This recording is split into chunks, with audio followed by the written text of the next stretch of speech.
Good afternoon, everybody. It's Thursday, June 11th, and a few weeks after I last talked to all of you about our plans to move forward, I thought it would be a good opportunity to give everyone an update as to where our organizations are at as we move forward.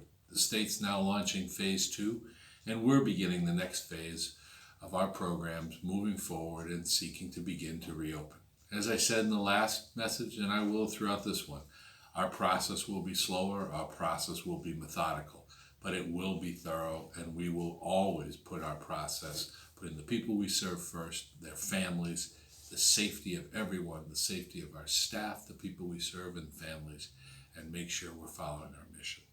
So with that, I thought I'd give you a few updates. First, we've launched our Interagency Moving Forward Committee between the ARC of South Norfolk and Lifeworks, co-chaired by Dan Sullivan of the ARC and Sarah Charbonneau of Lifeworks. There's a group involving many people from throughout all of our day programs and other support programs to design how we can take some initial steps. We're beginning this month with a number of steps forward. A number of the people we serve who work individually in employment sites are going to be returning to their jobs. We'll be working with our organizations that employ us in small group employment for them to come back to work. Our harbor counseling services will begin to explore some face-to-face therapies and face-to-face sessions with our psychiatrists. Our Family Support and Family Autism Center are already beginning to work directly with families and start to explore some of those things. All of this will be done with strong safety protocols. Our Social Recreation Director, Courtney Maynard, is beginning programming for July, and we will begin to start taking steps to have people being able to all get together. This will be done with masks, this will be done with social distancing, this will be done with other personal protective equipment and other safety safeguards to make sure that we're working our way forward. We want to hear more about how people participate in our day and employment programs and our day hab program. We strongly encourage you to participate in our Zoom programming, to reach out, to answer our calls. We're going to be taking surveys over the next couple of weeks, and some of you may have already been surveyed about your plans to come back to our day programs, whether it's the ARC Day Hab, Lifeworks Employment Services, or the Lifeworks Life Enhancement Program. We want to know if people want to come back every day or partial days. We look forward to talking with all of you. We've launched a new modified visitor policy in our residences.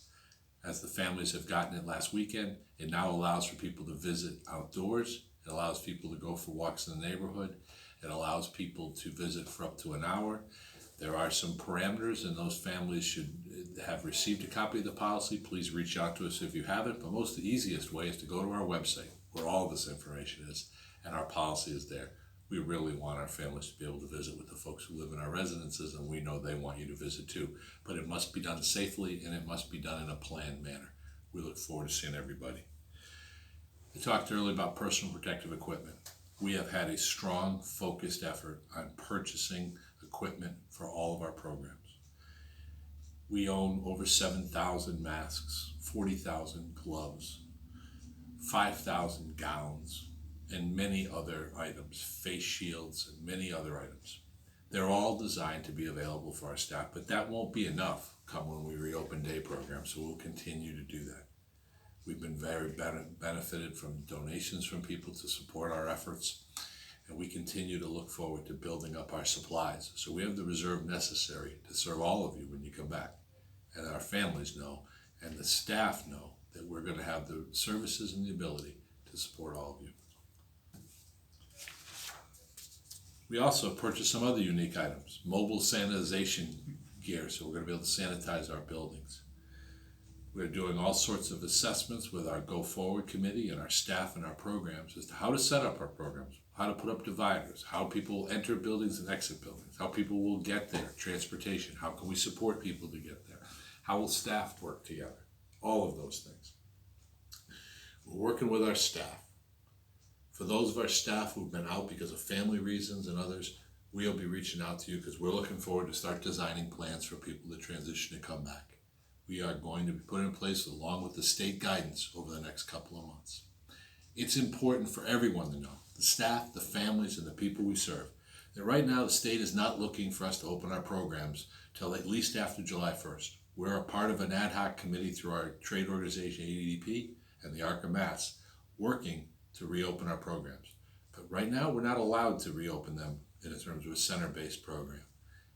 And so we'll be working with all of you to start to develop a transition plan. It will take time, but we're doing this with the guidance of the state, starting with the governor. I'm down through the Executive Office of Health and Human Services and the Department of Developmental Services and Mass Health. We'll do this safely, we'll do it smartly, and we will all be doing this together. I know people are anxious.